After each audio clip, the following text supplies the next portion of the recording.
So I just finished reading The Third Gilmore Girl, which is a memoir by Kelly Bishop. And I know I don't talk about books or memoirs on my channel, but I think that sometimes understanding an actor can give you a better perspective of the characters that they play. And in this book, I really enjoyed understanding who Kelly is as a person. And what I really liked about it is how honest it is. She's very willing to be completely open about her life. And she's willing to share things that don't necessarily put her in a good light. That as I was reading the book, I was kind of taken aback because she shares things that really are just like, wow, you are willing to be so open and honest about everything in your life. And I think it's worth a read. And because I think that Kelly and her co-writer did such a good job of putting her life on paper, I don't want to get into too much detail because I think it's worth reading the memoir, but I do want to share my impressions of who I think Kelly is. Kelly starts the book not at the beginning of her life, but in 1974, which is a very pivotal moment. She gets a call asking if she could participate in a group project. And that project was what originated A Chorus Line, which is a very famous Broadway show. During this time, she was reunited with her arch nemesis, Michael Bennett, who is a very well-respected Broadway director. And Kelly's very honest about how she felt about Michael Bennett. He was a man that she very much respected, but who she thought was very manipulative and who pitted people against each other. And I think that was the first moment in the book that I thought, wow, Kelly is a very honest person. She's not afraid to share how she felt about him.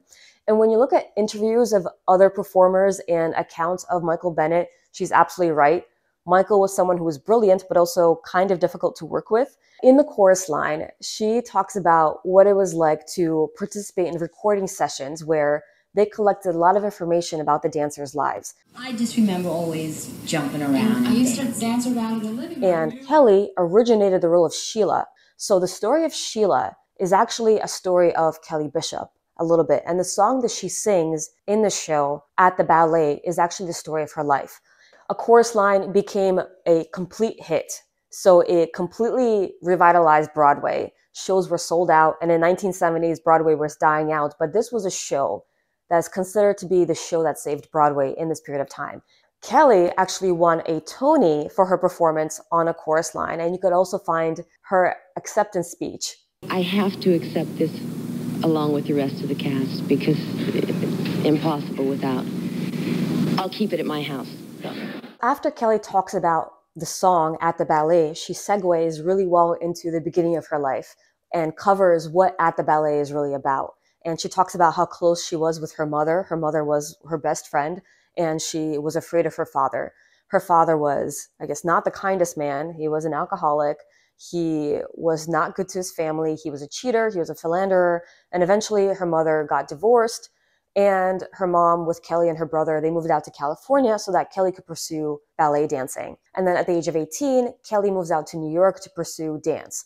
Unfortunately, she's rejected from the American Ballet Company, and so she changes her dream a little bit. And I think that's the constant through line in her story of that when something doesn't work out, her dream evolves and she just keeps going.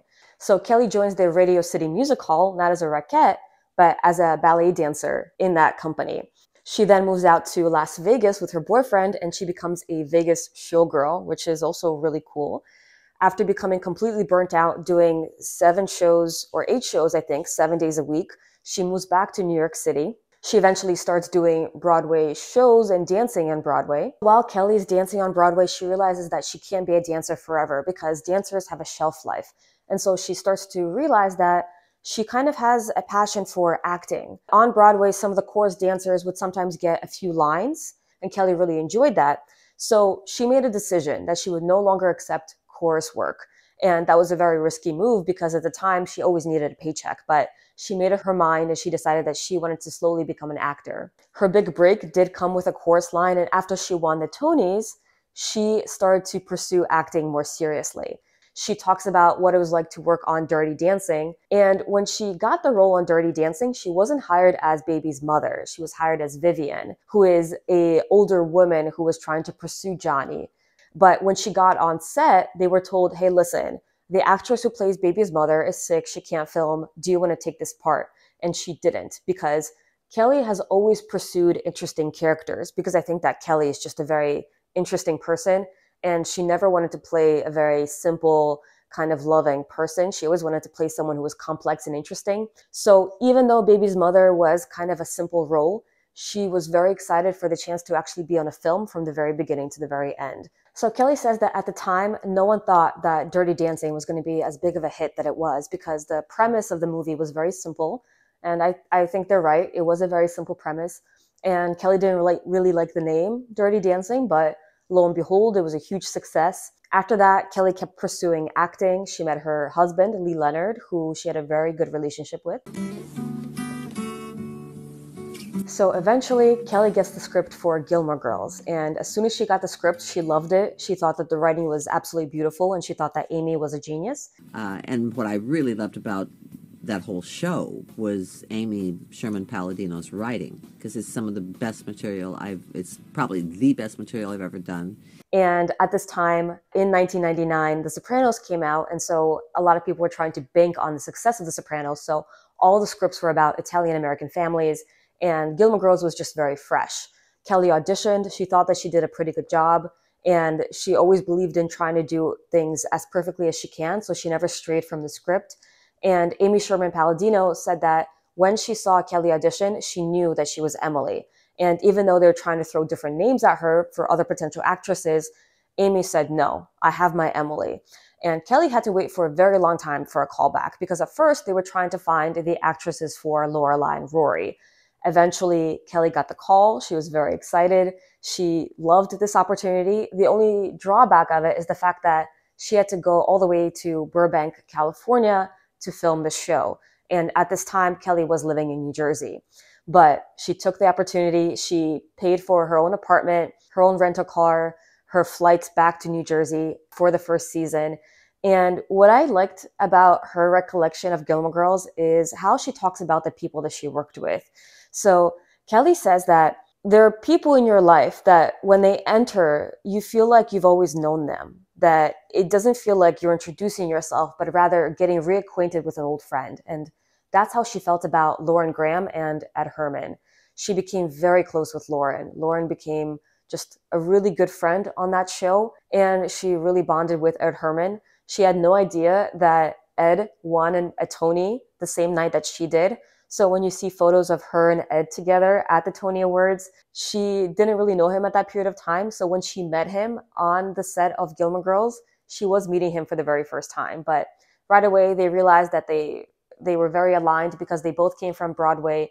They both loved doing the New York crossword puzzle together, and they shared a trailer together. Kelly says that she just loved playing the part, and she loved her experience overall. She loved speaking and acting out Amy's words. And playing that part gave her a better understanding of her own family, because her grandmother was a very cold woman. She didn't have the same class status, but she treated her mom in the same way that Emily treated Lorelai. So Kelly's grandmother was really quite a bit of Emily, and Lorelai and Rory kind of reflected how Kelly felt about her and her relationship with her mother. And playing that part gave her a better understanding of her own life. So I love how I said that I wasn't going to give a summary of the book, but instead I gave a summary of Kelly Bishop's life, and I didn't give any impressions at all. And I think the truth is that it's kind of difficult to analyze a person, and I don't want to do that because this is a person's real life. It's not a character, and Kelly has the right to share her life in her own words.